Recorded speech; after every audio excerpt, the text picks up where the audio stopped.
Hello everyone, welcome back to our channel Chaurasia Pathshala. तो इसमें हम लोग VLSI डिज़ाइनिंग का मॉड्यूल 2 का अब हम पढ़ेंगे। अब हम लोग का न्यू रहेगा मॉड्यूल 2, जिसमें सबसे पहला था मॉस। मॉस मतलब क्या होता है? मैट अरे शिट हाँ, मॉस मतलब क्या होता है? Metal oxide semiconductor.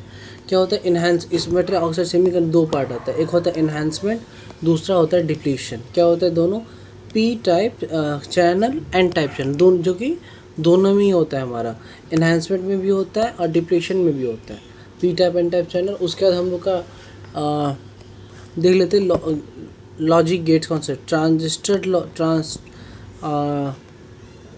ट्रांसल्यूटर, diode transistor और elemental coupled logic gate. End में होता है जैसे कि हम लोग का पीमोस से बनेगा तो ये TTL transistor logic gate use होगा। DOD diode transistor logic use होगा।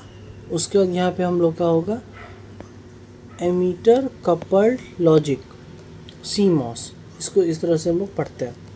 उसके बाद देख लेते हैं हम लोग क्या है सेमी कंडक्टर। सेमी कंडक्टर में दो पार्ट हो गए, two terminal devices diode, three terminal devices diode, sorry two terminal devices diode और थ्री टर्मिनल डिवाइसेस ट्रांजिस्टर। अब इसमें हम लोग देख लेते हैं पी टाइप एन टाइप।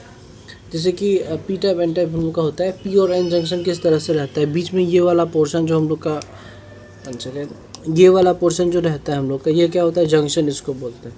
इसी के बीच में हम लोग का इसको, जैसे कि यहाँ से यहाँ तक हो गया, वो चीज़ हम लोग का हो गया डिप्लीशन लेयर। उसके बाद हम लोग का ये सारे कुछ डायोड के टाइप से, जैसे कि ये सोलर के लिए हो गया और ये भी BJT ट्रांजिस्टर हो गया, इसके हो गया। अब यहाँ पे क्या हो गया? दो पार्ट होता है, अनपोलराइज ट्रांजिस्टर और बाईपोलराइज ट्रांजिस्टर। यहाँ पे एक सेकेंड इसे ठीक कर लेते हैं। हाँ, अब सही है। बाईपोलराइज ट्रांजिस्टर हो गया। बाईपोलर डिवाइसेस, सॉरी पोलराइज नहीं, बाईपोलर डिवाइसेस हो गया हमारा मॉस। अनपोलर डिवाइसेस हो गया BJT।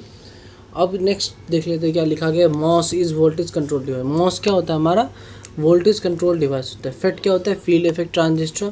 फेट ट्रांजिस्टर हो गया, मॉसफेट हो गया, ये सारे टाइप्स के होते हैं मॉसफेट। वोल्टेज मॉस के अंदर ये सारे होते हैं। फेट होता है, फेट ट्रांजिस्टर होता है, मॉसफेट होता है। CMOS क्या हो गया हमारा? Complementary metal oxide semiconductor. CMOS हो गया हम लोग का कम्प्लीमेंट्री मेटल ऑक्साइड सेमीकंडक्टर। उसके बाद आता है substrate and channels. MOS capacitor में क्या हो गया? मॉस कैपेसिटर क्या हो गया हम लोग का? मेटल ऑक्साइड सेमीकंडक्टर की मॉस हो गया, यहाँ पे लिखा गया है। ये हमारा टू टर्मिनल डिवाइस हो गया। ये हमारा हो गया मेटल रहता है, SiO2 देन Si, इससे हम लोग का बना हुआ रहता है। उसके बाद अब हम लोग देख लेते हैं, इसी में दिया गया लास्ट में वैलेंस बॉन्ड। जैसे कि यहाँ से यहाँ तक हो गया, इस बीच का हम लोग का, आई थिंक इसको भी यही बोला जाता है डिप्लीशन लेयर। हाँ, डिप्लीशन लेयर हम लोग का। रैम जो होता है फ़ोन में या कहीं भी यूज़ होता है, दो तरह का होता है। एक होता है BCD और स्टैटिक। उसके बारे में हम लोग बाद में पढ़ते हैं। Thank you. या फिर इसी वीडियो अभी बता देते हैं आपको, रुकिए। देखिए यहाँ पे जैसे कि बताया गया है, बाइनरी BCD मतलब हो गया बाइनरी डेसिमल कोड। BCD मतलब हो गया हमारा binary decimal code, number that represents format with each other digit 0 से 9 encoding using 4 bit where static RAM is a physical volatile semiconductor memory technology that uses cross coupled flip flop store binary. This operation is different, specially अलग अलग layer में अलग अलग इसका use होता है हम लोग का। BCD मतलब क्या? A code seems to be use in representation number directly or binary from decimal represented as 0100 या 1011। BCD में हमारा इस तरह से स्टैंडर्ड बाइनरी रहता है। स्टैटिक मेमोरी क्या थी? ये एक हार्ड मेमोरी यूज़ होता है। टिपिकली 6 ट्रांजिस्टर पर सेल रहता है। ये क्या होता है? Retain data stable without needing refreshment. हाँ, जैसे कि क्या होता है हम लोग का नॉर्मली BCD यूज़ होता है हम लोग के फ़ोन वगैरह में या फिर लैपटॉप वगैरह में। कोई भी लैपटॉप हम लोग जैसे कि यूज़ कर रहे हैं, ये हम लोग का स्क्रीन हो गया, ये हम लोग कीबोर्ड, ये हो गया माउस के पोर्शन, चलिए जो भी है फाइन। हम लोग कोई भी लैपटॉप यूज़ करते हैं ऐसे, इसमें हम लोग का BCD क्या करता है? कुछ टाइम के बाद वो उसको रिफ्रेश करता रहता है। और स्टैटिक रैम में क्या होता है कि ना इसको बार बार रिसाइकल करने की ज़रूरत नहीं पड़ती है, विदाउट रिसाइकल लॉन्ग टाइम चल सकता है। लेकिन इसमें ये है कि टाइम के साथ इसका चार्ज ख़त्म भी हो जाता है, ये तुरंत ख़त्म होता है, मतलब कि इसको रिसाइकल करना पड़ता है, तुरंत तुरंत रहता है ये। स्टोरेज क्या होता है, efficiency, BCD binary code decimal efficient generally for computer storage using 4 bit nibble and 10 output and 16 stable. देखिए यहाँ पे भी बताया गया कि कंप्यूटर के लिए यूज़ होता है 20 से 30% डाटा कैपेसिटी कंपेयर। और फिर स्टैटिक का रूल क्या होता है, स्टैटिक सिर्फ और 0 1 यूज़ करता है। 10 data type including BCD standard, इसमें प्रोग्रामिंग वगैरह के लिए स्टैटिक रैम का यूज़ हो जाता है। सो अभी डिटेल में एक इमेजेस देख लेते हैं अगर कोई पॉसिबल हो तो।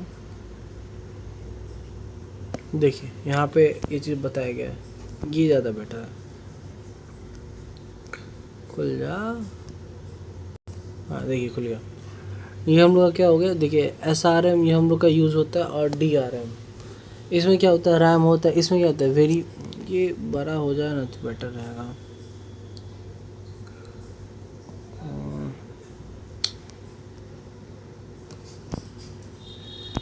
हाँ अब सही रहेगा। देखिए SRM क्या हो गया, उसका स्पीड ज़्यादा होता है, रिफ्रेशमेंट का रिक्वायरमेंट और कॉस्ट इसका ज़्यादा होता है, कैपेसिटी कम होता है, कैश लेस वहाँ पे L1 L2 L3 यूज़ होता है। इसका क्या होता है, स्लोअर होता है, रिफ्रेशमेंट का यूज़ होता है, मेन मेमोरी में यूज़ हो के टाइप में यूज़ किया जाता है, स्लोअर होता है, स्पीडर SRM से स्लो होता है ये हमारा, कॉस्ट सस्ता होता है, कैपेसिटी ज़्यादा होता है। DRM हम लोग का हो गया जो भी डाटा रखते हैं वो, SDRM हो गया रैम जो कि हम लोग यूज़ करते हैं ना कैच डाटा वगैरह के लिए। देखिए यहाँ पे दिया भी गया है। अब यहाँ पे वही चीज़ बताएंगे DR static. So thank you. अब हम लोगों का नेक्स्ट लेक्चर होगा, नेक्स्ट वीडियो जो भी पढ़ाया होगा उस पर।